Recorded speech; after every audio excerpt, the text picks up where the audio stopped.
Hello investors, welcome to the channel. My name is Mike. I'm a growth investor, I'm a dividend investor, I'm an ETF investor, and just recently I am an options investor.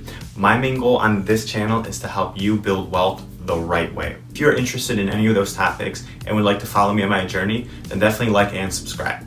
In today's video, this video is geared towards the novice, absolutely no idea what they're doing, but they're itching to get in the market because everyone else is in the market. They're investing in Tesla, they're investing in cryptos, and they're just like, oh my God, what am I supposed to do? What am I supposed to invest in? Like, I should have been in Tesla, it blew up. Maybe I should have invested in Apple 10 years ago. This video is geared towards you on what you need to invest in because this will solve all your problems. As a side note, I am not a financial advisor or planner, so take everything I say with a grain of salt. We've all seen those stock market gurus and videos on TikTok and YouTube talking about like buy low, sell high, or the market is crashing. What are you supposed to do? Or the market is too high. Or you're supposed to take your profits and wait till it crashes. Like there's way too much information out there, and I'm going to clear up some of that stuff with what to invest in. The only stock you ever need to invest in is not actually just a stock.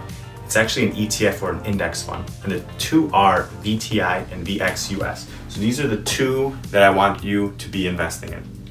What these two stocks are, or actually ETFs, are a basket of every single stock in the United States stock market, as well as every single stock in the international stock market. What this means to the average investor is you do not have to be a stock picker. When you invest in these two funds, you're pretty much investing in every single stock in the world. So it takes all the guessing and picking out of the picture. According to this graph right here, your average investor sucks. If these investors just invested in a broad market index fund, whether it was in the international or US market, they would have returned a much higher return than being an individual stock picker. So pretty much when you invest in these funds, it takes the guessing and uncertainty out.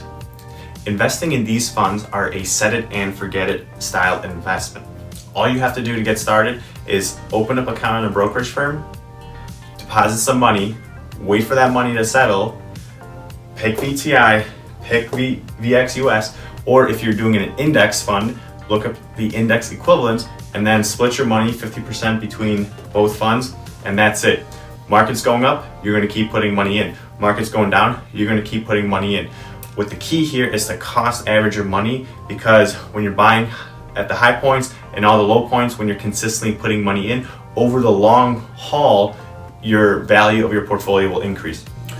When you automate investing into both of these funds, you are truly going to be building a passive way to build wealth. This is the best. The experts have concluded that this is the best way to build passive income, because you don't actually have to go to work. You don't have to deal with any real estate properties. You don't have to do any work besides just put your money in, and that is it. Set it and forget it. This is the easiest way to invest. Like, you don't need to be spending countless hours going through company financials and studying up on what the CEOs are doing for some companies or the different news articles. This is truly the best passive way to make money.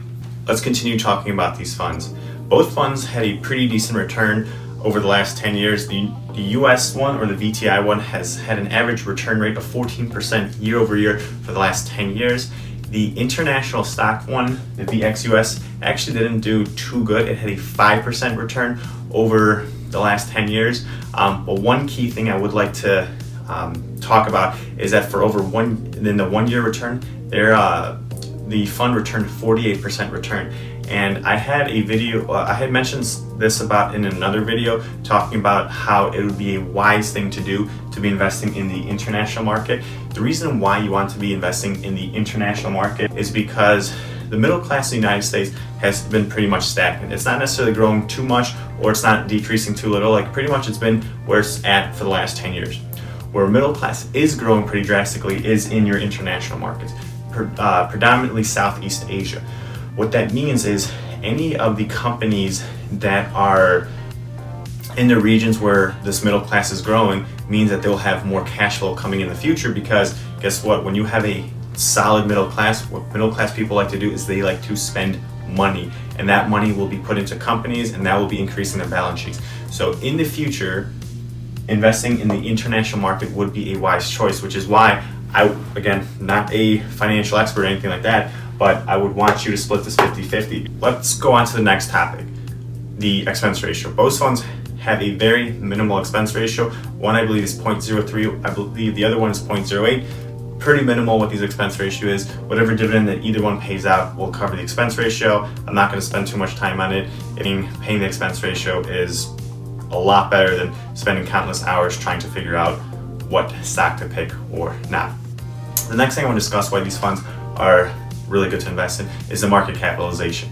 Both funds are designed in a way that the bigger companies are weighted a lot higher in these funds. So predominantly like your Tesla, your Apple, your Google, your Facebook will be in a much higher weight in these funds than it is than the smaller companies. So when investing in this, pretty much you're investing in the bigger companies. Like it's a higher weight, and that's not necessarily a bad thing because there have been a lot of studies discussing that the majority of the stock market return in the last 100 years have been from like the top 20 biggest companies in the world or the United States or whatever you want to look at. So pretty much having a market capitalization is a really good thing. The other reason why it's a good thing is if you have a fund that is invested in a way where it's market cap weighted, what happens is when you have an up and coming company who is changing the world, what will happen is when that company gets more and more market share, what will happen is some of those bigger companies or other companies that don't have much high market share they'll have to sell their portion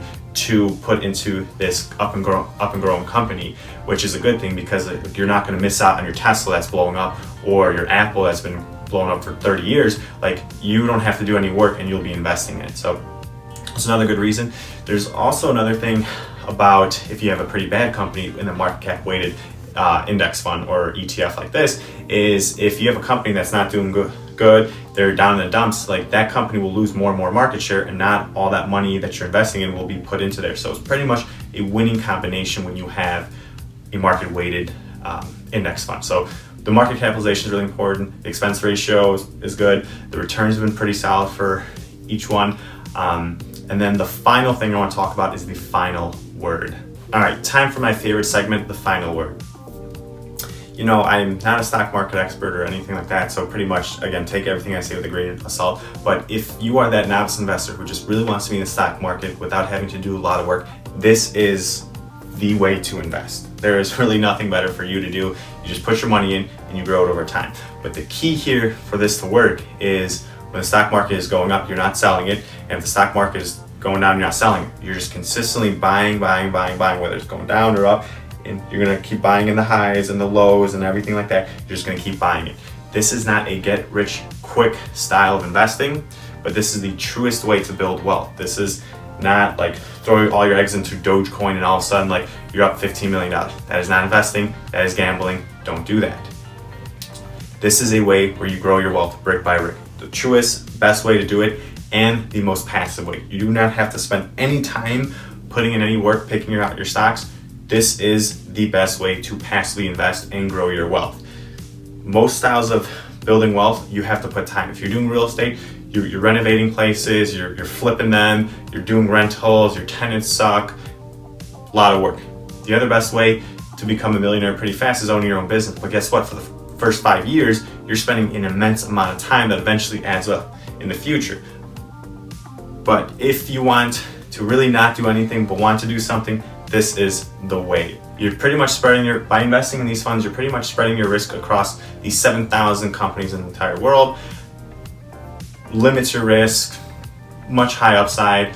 That's investing. Again, not a financial professional, but again, the novice should probably do 50-50 and then you're done. You're investing in a real estate investment trust, you're investing in every single stock in the entire world. So that is the best way. If you are a little bit more hands-on, you want to pick some stocks, do 70% into these funds, and the other 30% do either options investing or picking individual stocks or doing dividend investing.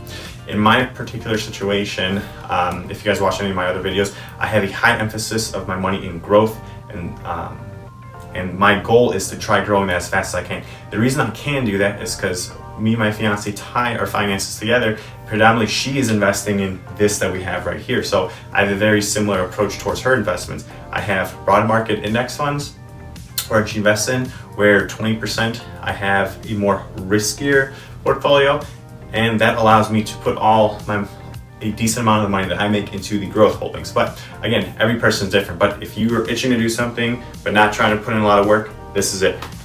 I hope all of you have a great day. You guys take care, and I'll see you at the next one.